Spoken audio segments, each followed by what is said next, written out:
Okay.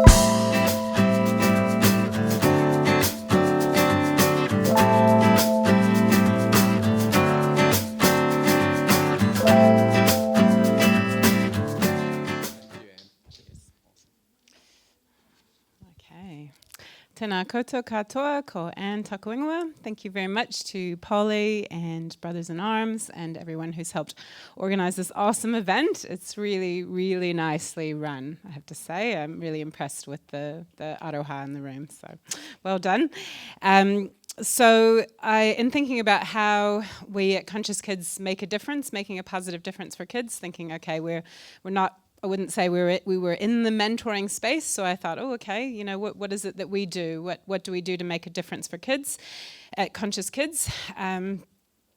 Personally, I'm a teacher, and so usually I think that gives you a little badge of, you know, I'm making a difference for kids, I'm a teacher. But actually, I prefer not to teach anyone anything. How do you feel when I say, I'm going to teach you a lesson?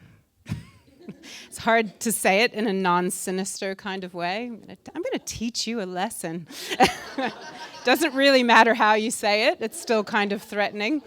So we say, okay, actually, how do we make a difference? Maybe it's in a slightly different way, and go more towards something that Albert Einstein said, which is, I don't teach anyone anything. I create the environment where they can learn. So that's what we're trying to do at Conscious Kids, is create that environment where kids can learn. So we've found there's 4 key factors in creating that environment, and this is the point where you become my analog PowerPoint. If you reach under your seat, hopefully some of you will find a piece of paper taped underneath there. If you have a seat near you that has no one in it, if you could grab that out. Just scratch around between your legs. That's good.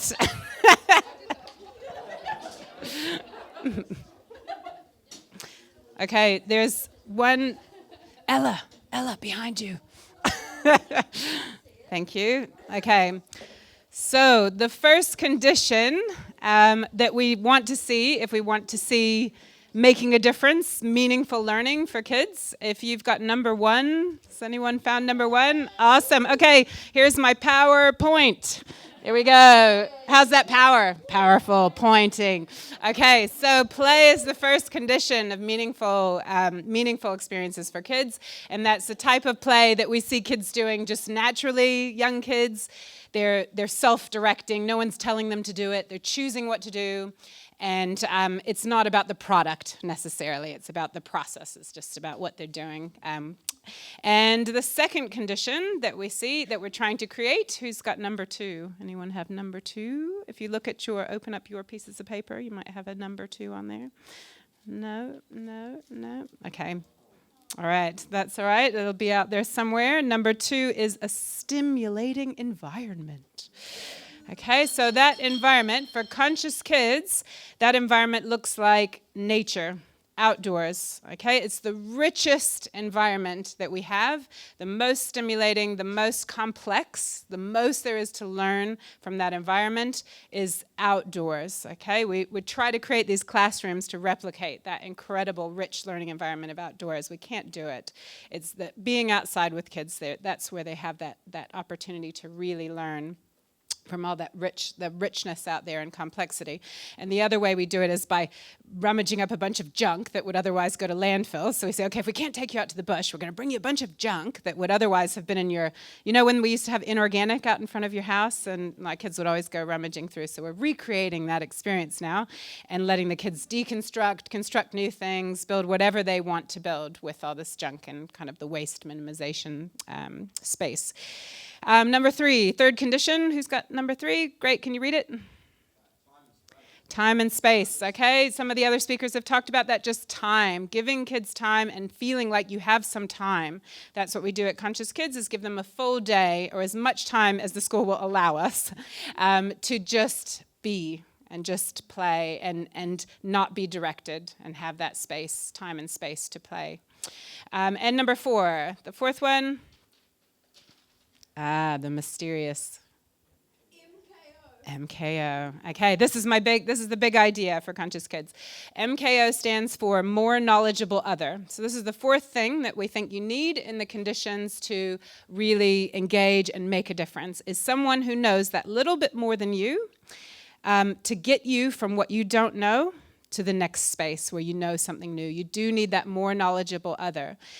Now, conventionally, right now, we tend to think of the more knowledgeable other as the teacher at the front of the room giving the information.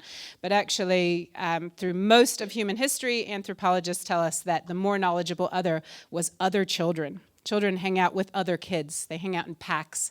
And there's older kids and there's younger kids. So they take on a natural mentoring role for the younger kids, and they learn from those older kids.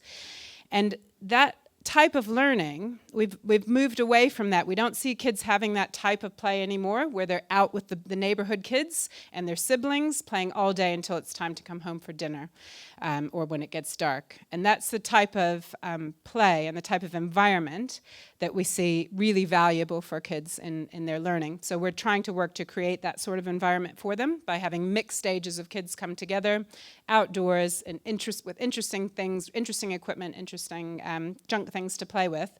And the reason why that's so important, thinking about, well, what's the problem then with, now we see teachers as the more knowledgeable other, what's the big deal, teachers versus other kids, or the issue has to do with pressure and evaluation. So there's been a lot of research done on the impact when we know someone's judging us, and someone else, I think, Kat, you talked about that feeling of not being judged.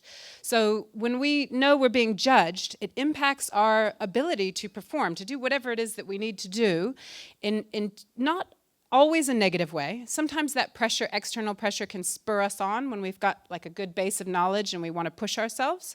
But when we're learning something new, and where's our new?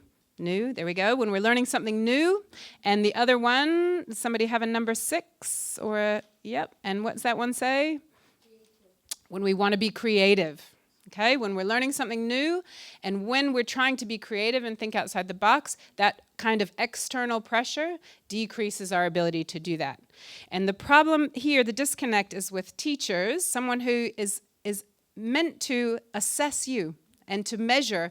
That's part of their job, right? They need to measure what you're learning to make sure they're doing a good job and you're not going to leave school and not know anything. So fundamentally their role is to assess you and evaluate you. Okay, it's not the same as being with a pack of kids or having people that are the more knowledgeable other, but their job is not to assess you. Their job is not to evaluate you.